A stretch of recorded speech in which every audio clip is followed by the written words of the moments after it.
Everyone knows that we are the queens of the oasis. We, the female date palms.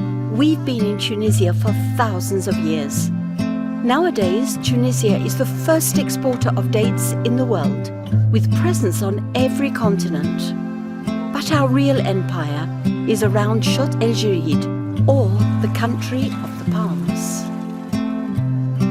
There, where the sun, the land and the water have united to favour our blooming.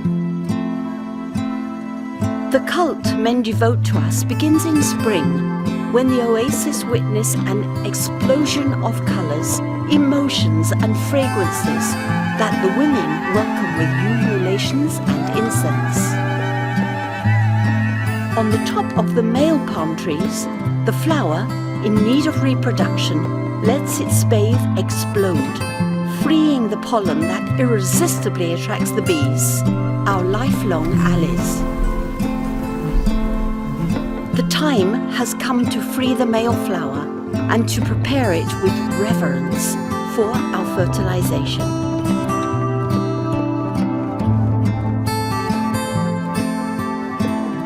Men climb our long trunks to insert the pollen-bearing twigs into our inflorescences, repeating the same movement since time immemorial.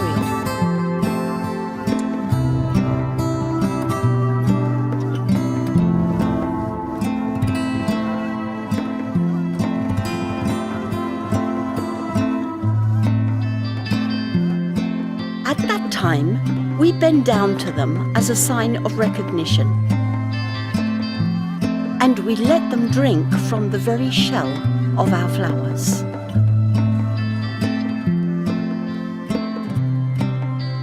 Even before our fruits begin to gain weight, men need to take care that our clusters are reduced, allowing us to regulate our future yield. As soon as we are freed from this surplus of weight, we prepare ourselves for other actions of thinning and pruning, to which we are entitled as the queens of the oasis. The great care men devote to us allows us to aerate our fruits so that they can gain in size.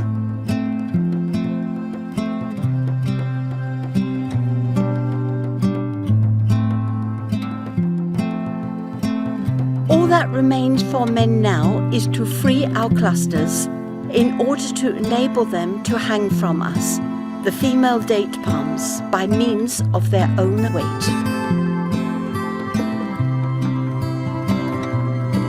Fugacious moments of happiness, because at the beginning of the summer, our enemies try to weave their webs inside our bunches. This is why men must remove the stalks left over from the last harvest and the dry palm leaves from the lower part of our foliage to deprive our predators from a favourable backdrop.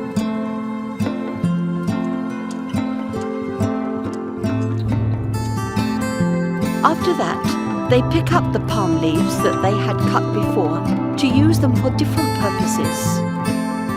Nor will they forget to pick up the dates that have already fallen to the ground.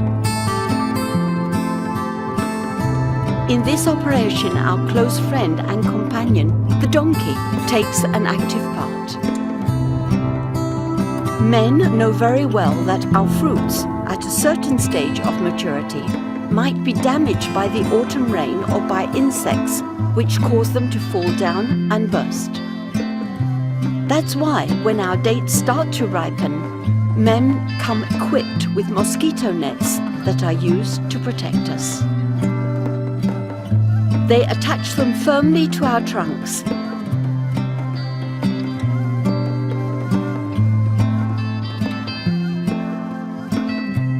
verifying that our bunches are hanging freely. They then insert them into the mosquito nets, taking care not to let our dates fall to the ground.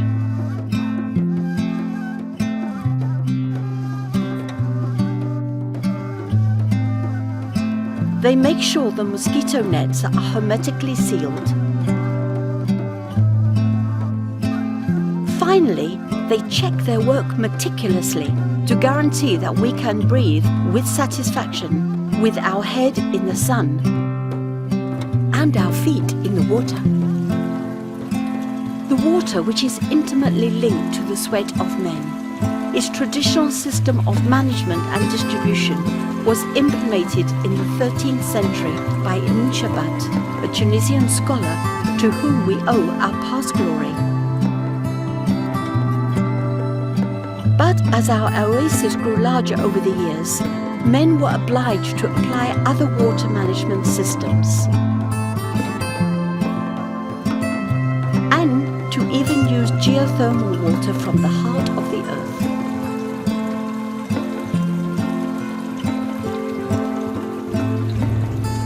Drainage channels have been dug to facilitate that the surplus of water can drain off towards the shats, these broad areas of sand and salt where jinns and mirages are dancing.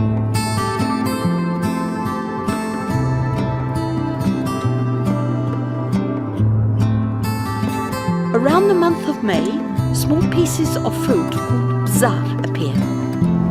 Around June and July, our dates, which are still greenish in colour, grow and are then named blah. They then turn progressively yellow. We call this stage bisr. In September they start to soften and are then called shbeba.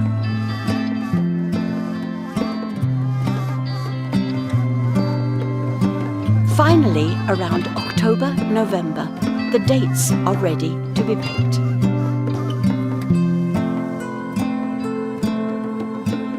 But right before the final stages of maturity, we start to send out impatient requests that echo all over the oasis.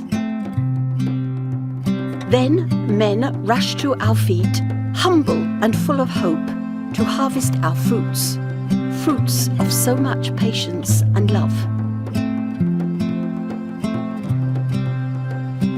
After that, our bunches are hung over easels, where a first selection of the best fruits take place. To celebrate this happy occasion, families come along to thank God for this blessing.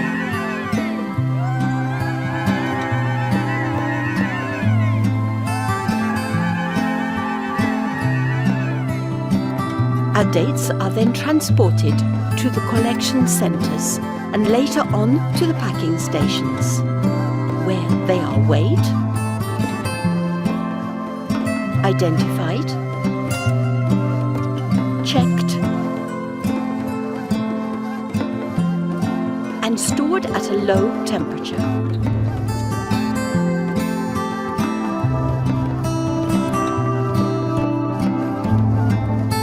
They are later packed in various packages, complying with traceability and consumers' requirements.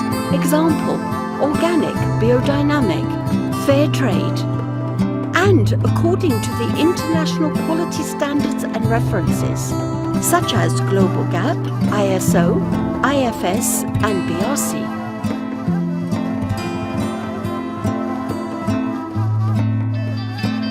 The best fruits are then taken to the port.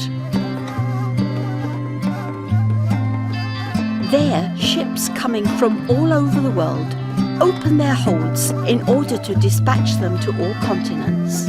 Our real jewel, the noble Degla de Noor, the finger of light, unique in its colour and taste.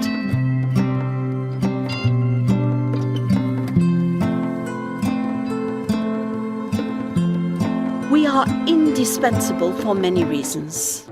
First, our leaves are used to ward off the sand, thus preventing the oasis from being overwhelmed by the dunes. They are also used to craft numerous basketwork items.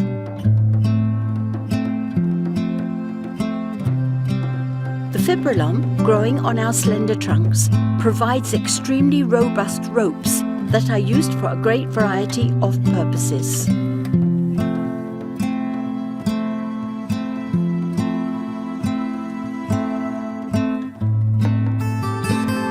Our sap, extracted from our very heart, is given to the men who can avail themselves of it to quench their thirst after all they've done for our sake.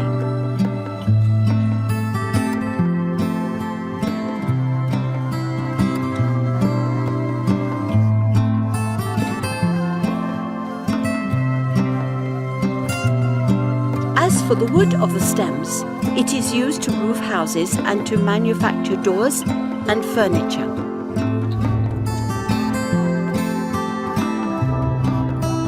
Our fruit stones are used for the preparation of coffee, whereas our flesh, coated in chocolate, is served to strengthen the friendship throughout the oasis. So wherever you are, whoever you are, you should always remember to thank us, the queens of the oasis.